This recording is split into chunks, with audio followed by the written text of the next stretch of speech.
So the first question I have is kind of related about where we are today as a party. Trump's lowest approval rating is actually on the environment, and millennials feel like they're being left behind a little bit on this issue. But there was a time where the Republican brand was known as one that was pro-environment, and that stereotype has changed a lot over the past few years, not due to Trump alone or anything like that. So where do you think the Republican Party has the most room to improve on the environment? And what do you think the state of the GOP is on the environment in terms of its policy and perception? We'll start with you, Danny. Sure. So I think that in terms of our policy, we're actually pretty solid. The problem is we don't talk about our policy. We don't talk about our wins. We don't talk about the environment, really, period, at all. And I think that when we come to the GOP, we always want to talk about our winning issues, which are the economy, taxes, things like that. And everybody always says, like, the GOP shouldn't talk about issues that are not winning issues. And it may be true that the environment isn't a winning issue for us, but it's definitely a losing issue for us, because that's where we're losing women in urban areas, and especially younger people such as millennials and Generation Z. It's consistently shown that the environment is a top 3 issue for younger people, and the GOP doesn't talk about it at all. So I think that's definitely somewhere we can improve. Yeah. Stephen? Yeah, I completely agree. It's definitely an area we can improve, because you think about the history that you're relating to, Teddy Roosevelt and, Nixon. It tends to be Republican presidents that have done the most for the environment in the past, and somehow we've lost that along the transition. And I think it really comes down to taking back what I think is color, because I think that the left has really co-opted the color green, very much like, Planned Parenthood just co-opted the color pink, right? So I think it'd be really, really good at our messaging, really, really good for the party to really start accepting green as a color that we stand by and that is popular. You see what happens on the left with, AOC's Green New Deal. You think about it, it has the word green in it, and now everyone's supporting it. They didn't even read the thing. It says green, so it's green light for them to go ahead and pass and vote for it. And so I think it really starts with taking back the culture of environmentalism, and fundamentally, for me, that comes down to the color. Cool. Yeah, and I want to reiterate, we do have a story to tell. We have been actually over the past 2 years very strong in environmental policies, at least on a clean energy side. If you look at it, the Department of Energy over the past 2 years have had its 2 largest budgets ever in clean energy R&D. We passed 45Q, which basically allows fossil fuel generating plants to capture their carbon. And we've streamlined the licensing processes for hydropower and advanced nuclear in a way that hasn't been done before, so it really allows for the deployment of those as those technologies come to market. So we have a story to tell. There is a compelling story, and that story is that we have enabled the market to pick up new technologies that are market competitive, and we are doing it in a way that doesn't harm our economy and instead bolsters our economy and has a whole ton of other benefits as well. What we need now on a policy side is to continue to make these clean energy technologies market competitive, so we can continue to tell that story, grow that story, and actually make a move towards decarbonization as well as other environmental priorities. Yeah, those are really good points. And I think that kind of leads into the next question, which is talking about the policy itself. And in all honesty, most people in general, especially conservatives, don't really know conservative policy on the environment at all. They don't really know what we stand for. And because of that, we've lost countless voters, and really the stereotype is that conservatives just don't care about the environment, that we actually hate the environment, that we want to actively degrade the environment, which we know isn't true. But why do you think this has happened? Well, how did we get to this place? And how do we make our message more attractive and kind of change that stereotype? And we'll start with you, Cole. As I've said just a few seconds ago, we have a story to tell. What we need to do now is actually lean in and tell that story. What a lot of people don't realize is so far in Congress this year, we've had 3 hearings on either climate change or clean energy innovation in the 3 most important committees for this issue: House Energy and Commerce, House Science and Technology, and Senate Energy and Natural Resources. In those hearings, almost every single Republican in the room and on the dais said that we need to work to decarbonize, that climate change is an issue, and we need to take responsible, pragmatic steps to fixing that as an issue. Senator Barrasso from Wyoming posted a op-ed in the New York Times stating that same thing. Climate change is real. We need to decarbonize, and we have a responsibility to fix that issue. Ranking Leader Walden, as well as his subcommittee chairs Upton and Shimkus, posted an op-ed saying actually that Republican solutions to climate change are actually better than Democratic options to climate change because we aren't looking to expand the government. We aren't looking to stifle our economy in order to make these changes. We're actually looking to unleash our economy to make these changes. So the story's there. We're starting to talk about it more. What we really need is to lean in and publicize that, hey, it's no longer a party of denialism or something like that. We see the issue, but now we're debating the solutions, and it's going to be a hell of a fight over the solutions, but it's a conversation about solutions. We just need to let people know that that's what we're talking about. Mm-hmm. Stephen? Yeah, absolutely. And I really like what you had to say there, and I agree in a lot of respects. I think it's really important that when you're first having these conversations with people that really don't care about policy very much, but know they care about the environment, know they care about, green trees and the beautiful national parks that exist in this wonderful country of ours, is that it really comes down to a persuasive argument that means you aren't just blasting, the next person you walk out there and say climate change at them, right? You're going to scare them. It's like the boogeyman, like, whoa, you got me. That was really frightening. Whoa, you kind of scared me. But instead, talking about environmentalism or caring about the environment, like just a real quick question. It's like, do you believe in climate change is a very strong question in comparison. Do you care about the environment? And I think you'll start getting more people caring about policy if you ask them those questions and start warming them up to the next level. It's like the pro-life argument, right? You can't go up to someone and say abortion, right? You gotta warm them up, start asking questions and kind of see where people are at, come to where they are, and then you can start talking about these solutions, the fantastic ones that you're mentioning, and it's gonna be a much better conversation that is productive. Yeah. So I think just building off of what Stephen had to say about how you say climate change and people kind of freak out, they don't want to talk about it. That's also partly our fault, right? So the left has really taken on environmentalism as one of the issues that they can champion, and they've made it pretty divisive over the last decade or so. But instead of combating that, we've kind of walked away from it. We're kind of like, okay, you can have it. This is yours. We're not going to engage. And that's a huge mistake on our part, because now you see Representative Alexandria Ocasio-Cortez proposing this crazy resolution, and it's the only resolution that addresses climate in a major way. So all the young people who care about the environment are like, yeah, this is great. It's, borderline socialism, but they think it's great because it's all they have. It's all they know. So as conservatives, we have to do a better job of giving alternatives and showing that there's more than one way to do it. And the way that is best and most effective is limited government, free market policies. Yeah, I definitely agree. And I think one of the problems that we've had is, again, just not talking about it. And the reason why we've lost it is because we don't talk about it. So people just assume the worst when you're not talking about something. And so when one side's talking about it and has all these solutions, I mean, we talk about the Green New Deal, but the Democratic Party has had dozens and dozens and dozens of climate solutions over the past 10 or 15 years that they've tried to propose. They do a lot on conservation and energy. And even though it's very much flawed most of the time, they're actually talking about it. It's part of their campaign platforms, as part of their 2016, 2012 presidential platforms. And when we don't do that, that's when we lose people on it. It's not because of specific things that we're actually doing. It's a lack of discussion on our part. So I think it'd be good to talk about some not deep policies about what has worked, but what types of ideas and laws and policies that conservatives have embraced are things that we should be focusing on in our messaging. What types of ideas could appeal to conservatives and also work in the environmental policy space? Danny? So in terms of ideas, I think the idea of innovation and the idea of competition are very conservative ideas. They're kind of the pillars of conservatism, if you will.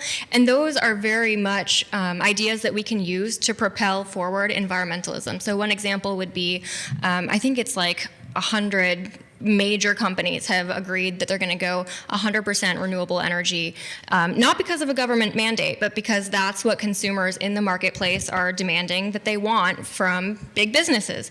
And so using that idea of this is what the consumers want, so this is what the businesses are doing, is a great example of how we can use the market and competition to have environmental reforms that are effective. Yeah. Stephen? Yeah, 100%. I love the economic argument. I'm a big numbers guy. I think that's really important. And when you're talking to conservatives, there's also another one that I think is really powerful, and it's actually a religious argument. And it's that, in a lot of what the Bible talks about is leaving the earth better for the next generation. And that same principle applies. And I think from a religious perspective, you can connect with a lot of people that want to have an earth that's better for their children. And we left it in a better position than when we found it. There's an old bathroom stall thing in airplanes that said, as a courtesy for the next customer, it would be a pleasure if you left it better than when you found it for the next person coming through. Well, that same principle applies 100%. And so there is that argument when you're talking to conservatives a lot. I think it is a really powerful one, because then it is calling upon something that's higher than ourselves. We appreciate what, if you are religious, what God has created for you and what you're able to experience and his blessings on this earth. And for someone who's Christian, and that tends to be a lot of conservatives, that's a really persuasive argument. So I would definitely lean into that a little bit, especially if you're talking to people, perhaps at CPAC or in a conservative meeting about leaving the environment and our earth in a better place. Yeah, and I'm going to echo Danny a little bit. We at ClearPath like to say we don't want to make traditional energy more expensive. We want to make clean energy less expensive. We want to make it market competitive. Because the reality is climate change and environmental issues are all a global problem, right? If we in the United States take a path policy-wise that only decarbonizes the United States or solves environmental issues in the United States, just looking at it from an emissions perspective, by 2050, the emissions growth in non-OECD Asian countries alone will be larger than if the United States went to zero emissions tomorrow. And it doesn't matter whether those emissions are here or in China, it affects everywhere the same way. So if we're talking about policy solutions, we hit on innovation. I think that's key. Innovation, regulatory reform, and some incentives to help bring first-of-a-kind technology to the market and let it build a few times, because as you build more, prices drop. We've seen that in solar. We've seen that in anything that's ever manufactured. So really the key is saying, hey, how can we find the right technologies that could really be breakthrough technologies, and how can we get them to a market competitive level? Because that doesn't only have a benefit to the United States, domestically, but if we develop those technologies here, it also greatly opens up the ability to export those technologies and completely changes some of the geopolitical games that are happening right now. Yeah, it's a really good point as well. And again, kind of building off of that, I think it's something where there's kind of a wall that's put up when we talk about these things with conservatives. I mean, you can even see it sometimes here at CPAC when you talk to somebody and you talk about the environment, and until they know that you're actually you're on their side, it takes a while, right? Like you have to get past a barrier that is automatically there when you talk about the environment. So, and that's actually led a lot of people to think that they shouldn't care about the environment or shouldn't care about environmental policy. So one of the questions that I think is really important to ask is, why should conservatives care about the environment, and why should they care about environmental policy? And I'd love to hear your feedback on that. And I think a lot of it starts from where conservatives live, which is a lot of times in natural areas, whereas the liberal movement often lives in urban areas. But would love to hear what you guys think. Cole? Yeah, no, I think that's a very important thing to remember, because if we make clean energy less expensive, for those people, let's say you're a cattle rancher in Wyoming, you can install cheap wind turbines and have a second form of income. That's a huge deal as cattle prices drop and as that socioeconomic status of those previously very lucrative careers generally peters out a little bit. I think you can talk about it from a national security aspect. Most military bases abroad rely on the country they're in, their grid, and their energy system to get power. Mm-hmm. And you can imagine that that's not always very reliable, and sometimes you're dealing with hostile nation states when dealing with that. Small advanced nuclear that's safe and secure can be installed on bases, and you never have to worry about that again. Carbon capture, capturing the emissions from fossil fuel plants, whether it's natural gas or coal. There's a lot of people in those industries now who are very worried about their livelihood moving forward.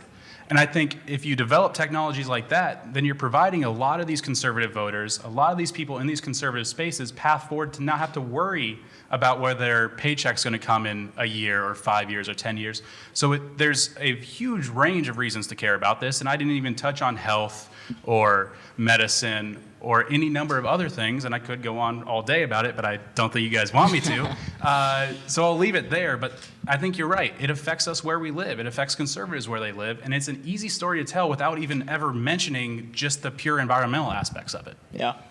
Yeah, for sure. So I like that you brought up the urban versus rural dichotomy, because I'm from the great state of Montana. Is anybody else from Montana? Hey, yeah, that's how that usually goes. I'm like the unicorn. I'm the one Montanan you're going to see for the next 7 years. So hopefully I'm a good representative of my state. We'll see how it goes. But I think it is weird because when you look at that dichotomy, you see that, rural voters tend to be, very Republican, and, urban voters tend to be very Democrat. And it seems like we're caring about each other's places more than caring about the place that we exist in sometimes. It just feels like that if you listen to the news cycle.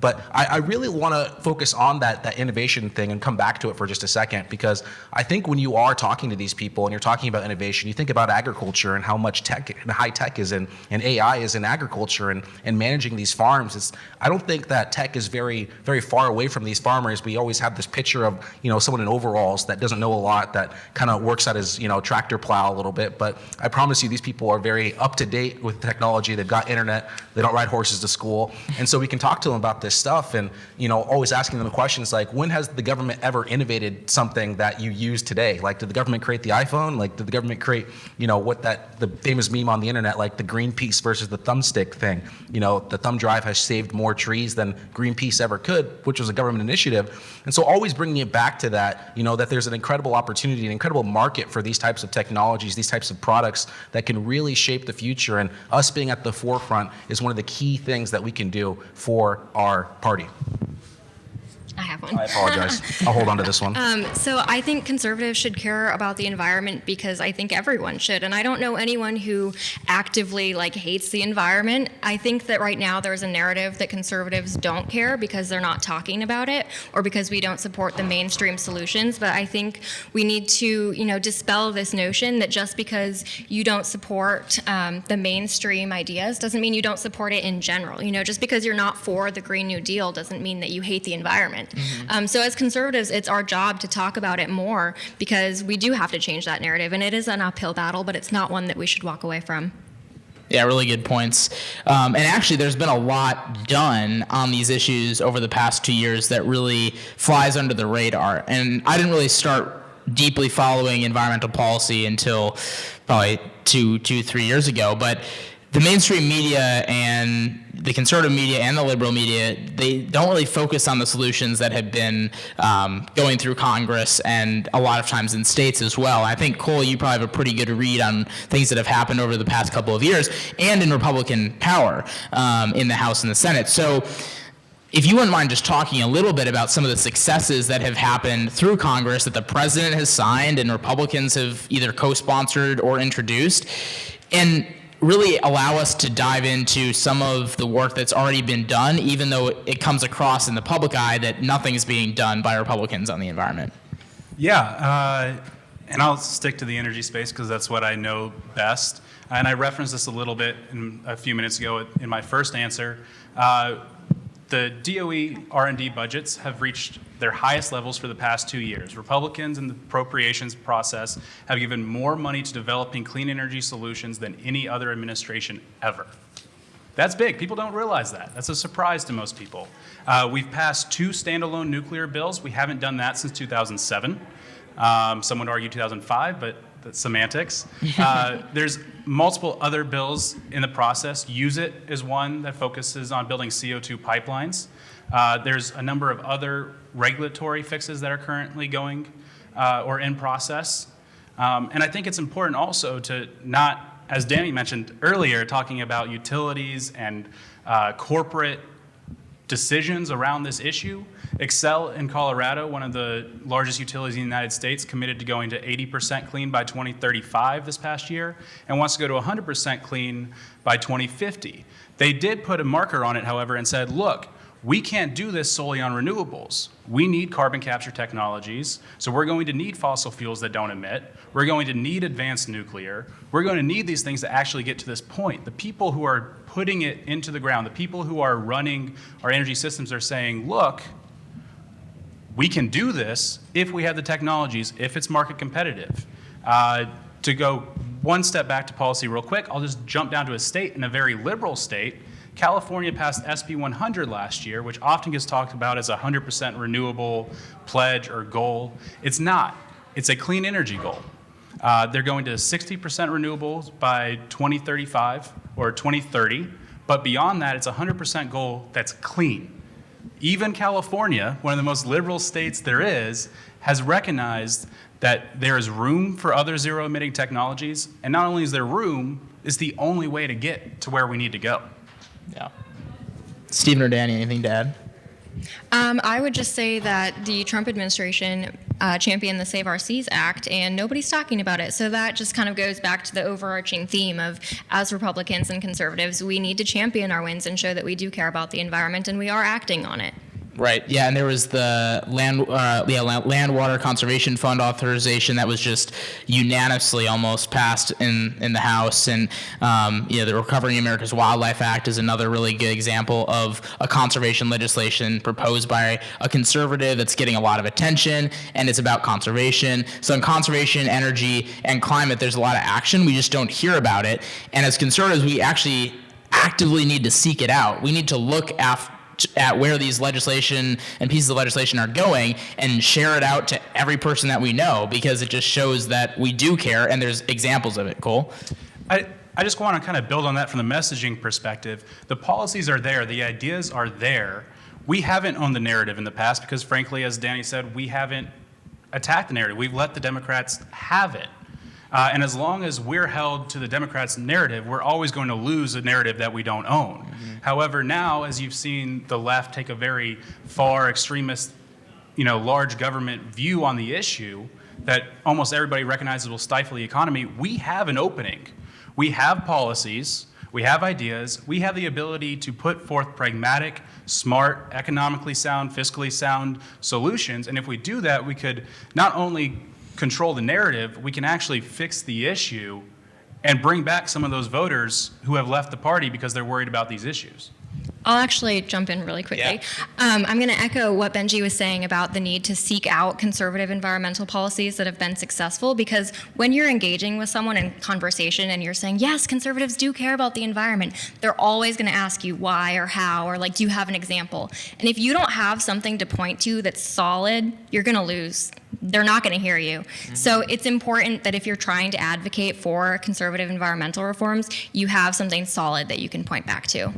Yeah, there's a lot of middle-of-the-road voters or people who just don't know where they stand politically, whether it be young people or old people, who, if they knew where we stood on these issues, it could be a big game changer in terms of where they stand politically, especially with young people who have this potentially as their number one issue and could, put them one way or the other on the political spectrum. So that makes it even more important for us to really champion this and actually show examples, because they won't listen if we don't have it. And the Democrats have examples ready off the bat. And so that leads to a really good question, and kind of going from policies that we can talk about quickly, who in the conservative movement do you guys look to as kind of leaders on this issue, and who are people that the audience should be looking to for kind of as icons in the conservative movement currently on this issue? Danny?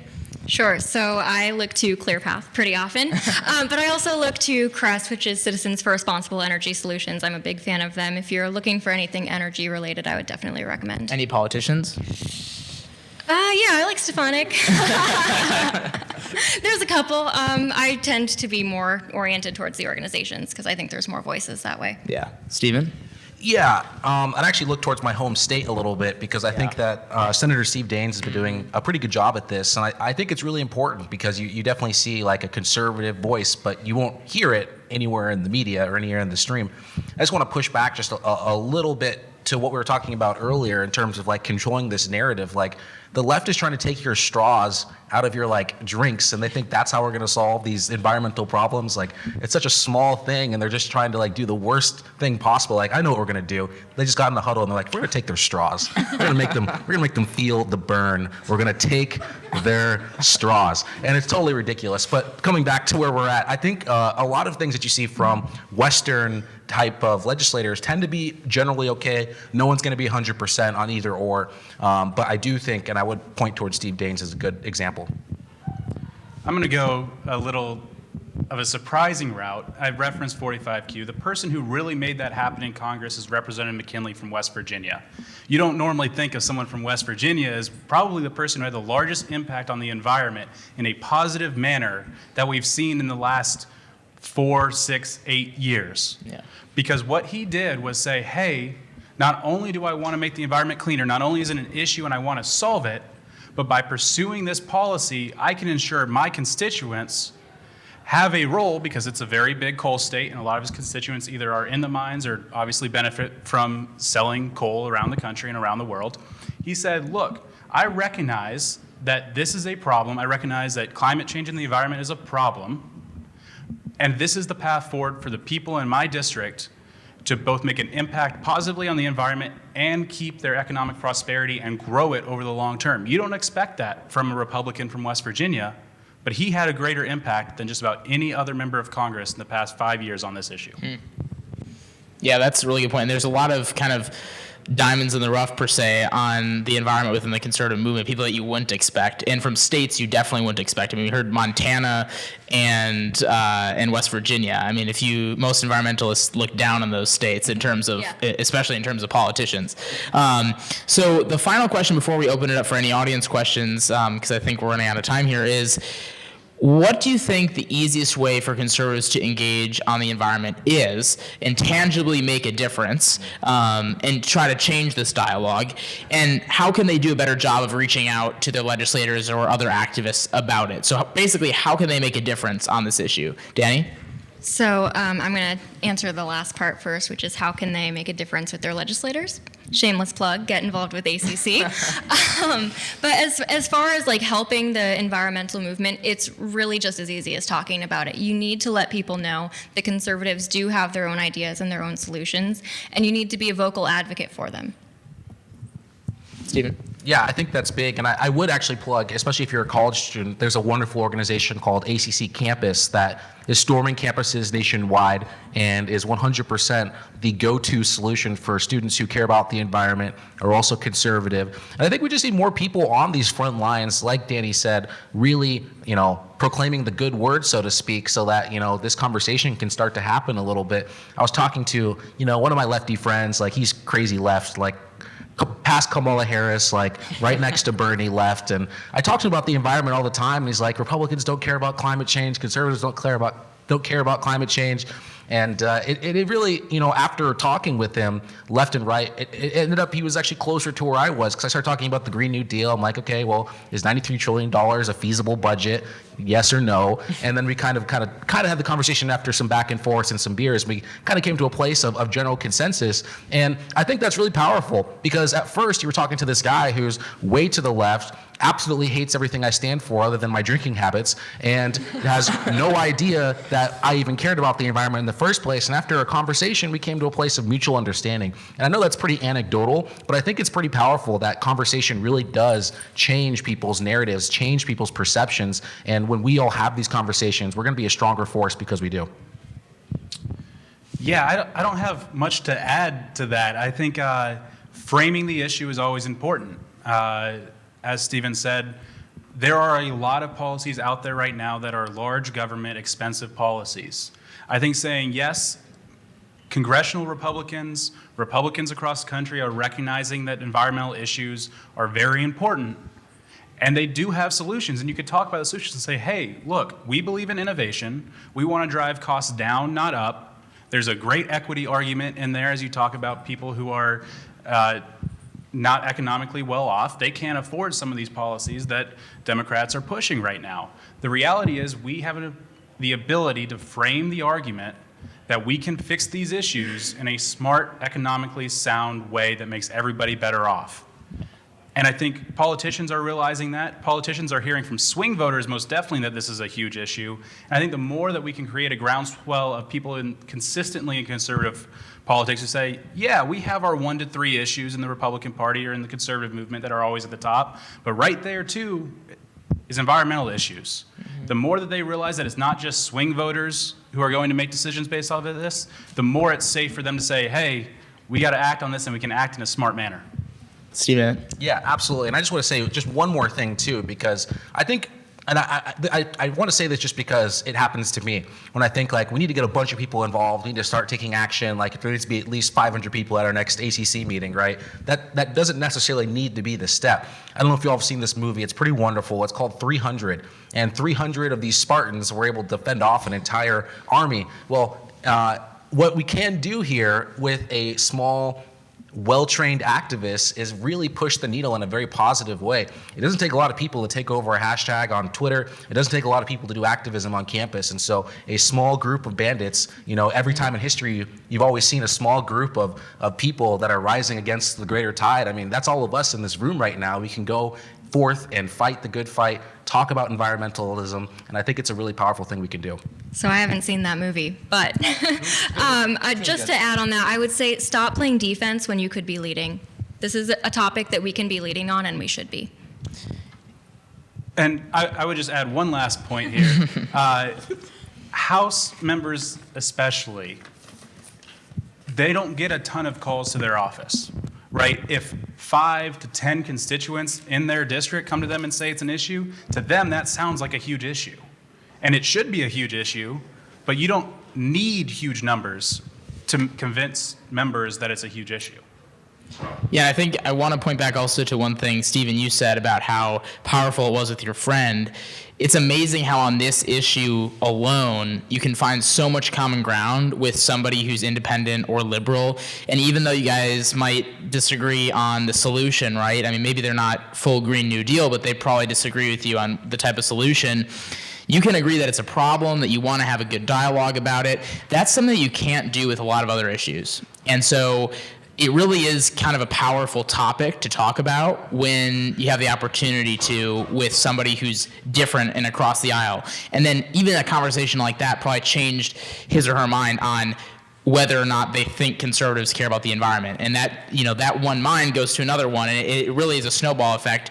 And that goes back also lastly to Cole's point, which is that legislators want to hear from 5 or 10 people, and if they heard, I've had legislators tell me that if they had 5 or 10 of their conservative constituents reach out on a bill that had to do with the environment, it would have potentially swayed their vote. I mean, they just want to hear from people on it, and when they don't hear from any conservatives at all on environmental legislation, they're not going to prioritize it. So it is up to us as constituents of Republican either senators or Congress or House members to actually reach out and make a difference in that way. But with that, I will open it up for any questions that you guys might have in the audience. Yes. I have a couple of questions. I don't know how you guys want to take them, but my first one is for Cole. On the policy side of things, I wonder if it would be easy to sort of streamline like a set of standards for the alternative energy, because I know that, like I live in Michigan, and you can go from county to county, and you will have completely, totally different and often conflicting standards on how you can have alternative energy, what kind of alternative energy you can have, and I mean even some like ordinances based on how it looks. You don't get to have a windmill in your yard because it looks bad to your neighbors. I think that's kind of absurd.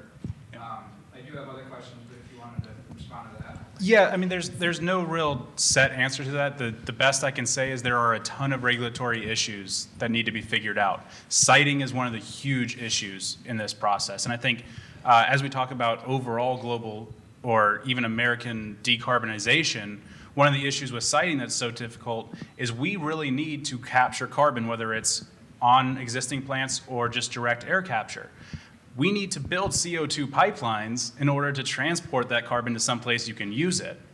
And so when it comes to regulatory structures, I don't think we can do something that's technology neutral, but each technology needs to have a hard look at what really needs to be regulated and what doesn't. Because right now, it's almost more expensive to get a new nuclear plant, an advanced nuclear plant, through the NRC process than it is to actually develop the concept of a plant.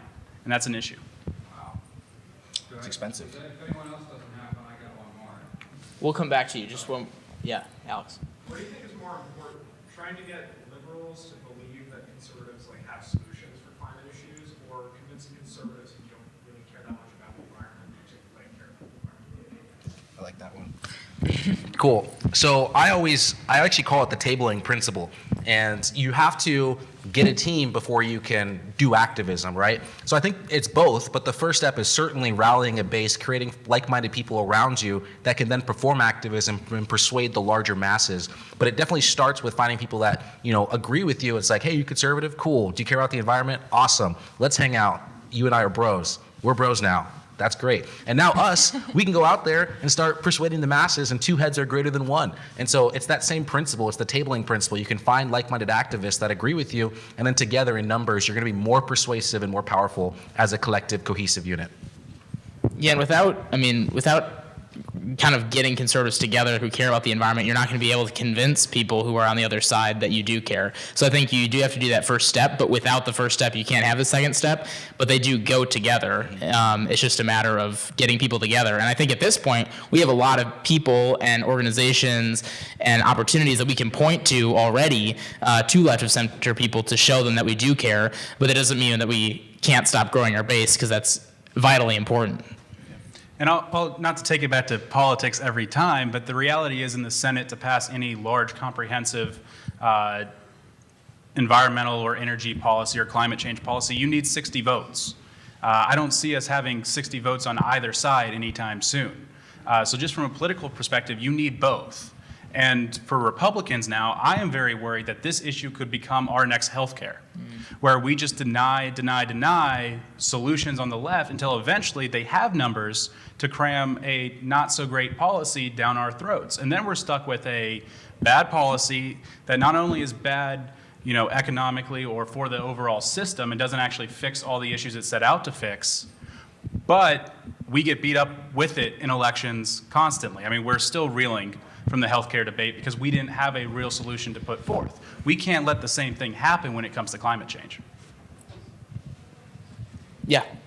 The social/cultural side of things, I think one of the problems that affects everyone to some extent, and I think most people feel very guilty about, is that people are neglecting the environment around you.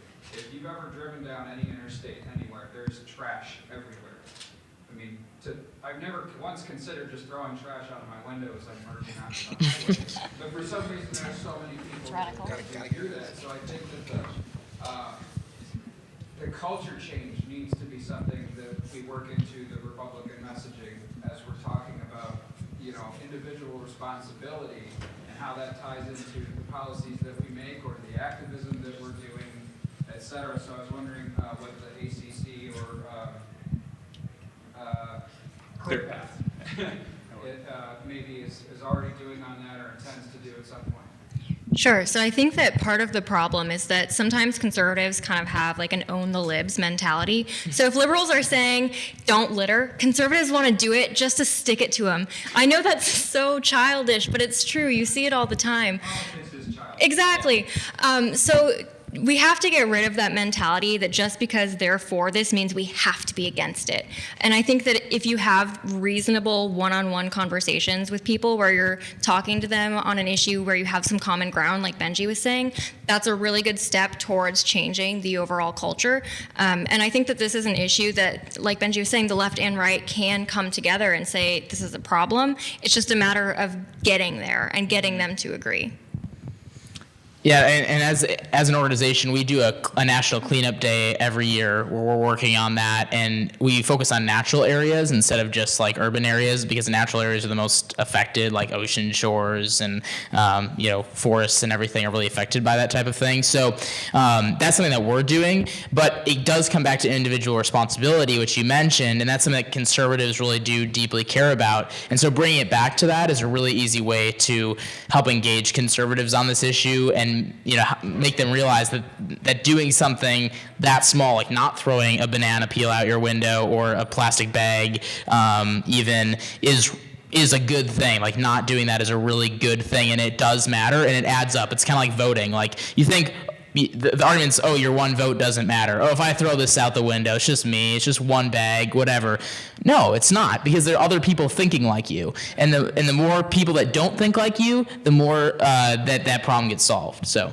I just wanted to follow up by saying that it's not just the littering problem. I mean, Right. obviously littering has always been a problem, is probably always going to be a problem, but it's the mentality of individual responsibility. When we wrap that up into caring about our environment on an individual basis, then everyone can start making their little changes on what kind of pollutions they're putting out or whatever. And that's how it interprets over. It's the cultural shift that needs to happen. Right. And I think a lot of people just don't consider the personal responsibility aspect of it. So that's actually a great talking point to use when you're trying to tell people why it's important to, think about the environment and think about what you can do.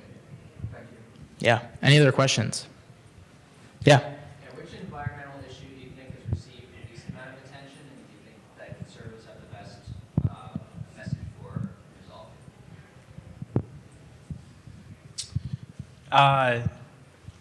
I would answer that question, and I am a one-trick pony in some ways. I work on clean energy. I work on all the ways clean energy can be beneficial. So not going all the way to climate change, but just clean energy innovation itself hasn't gotten a ton of press.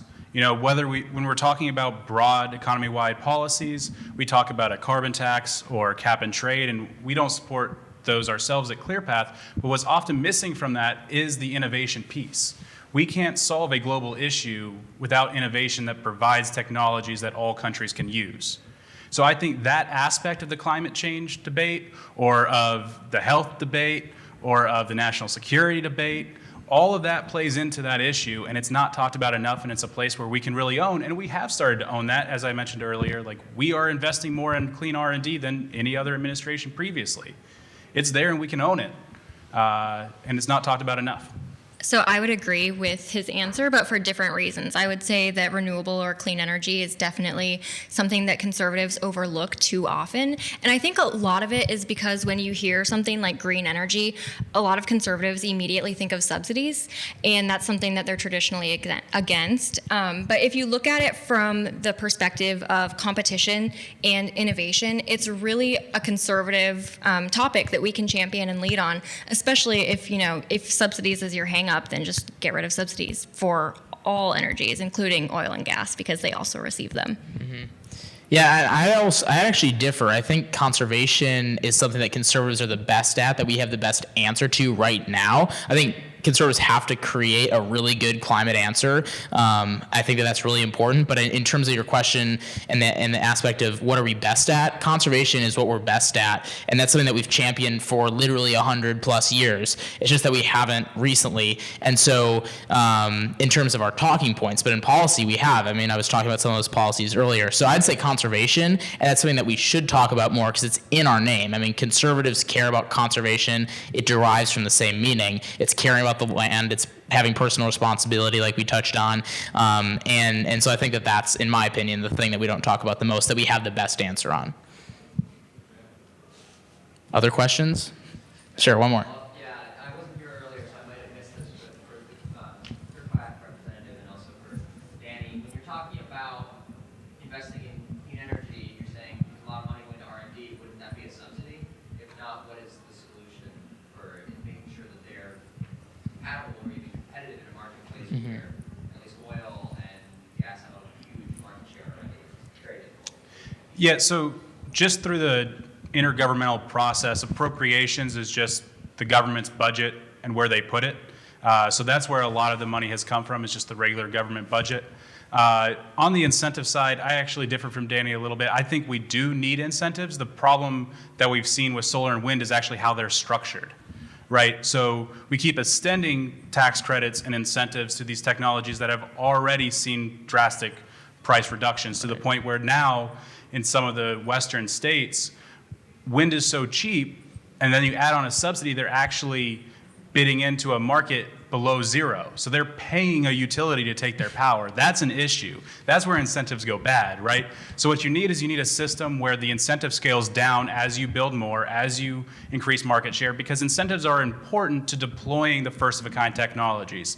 The first advanced nuclear reactor we're going to build is going to be expensive.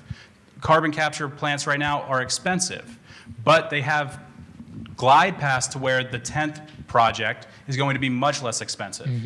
So you might need incentives to get them off the ground, but you don't want them to be so large and last so long that it distorts a market.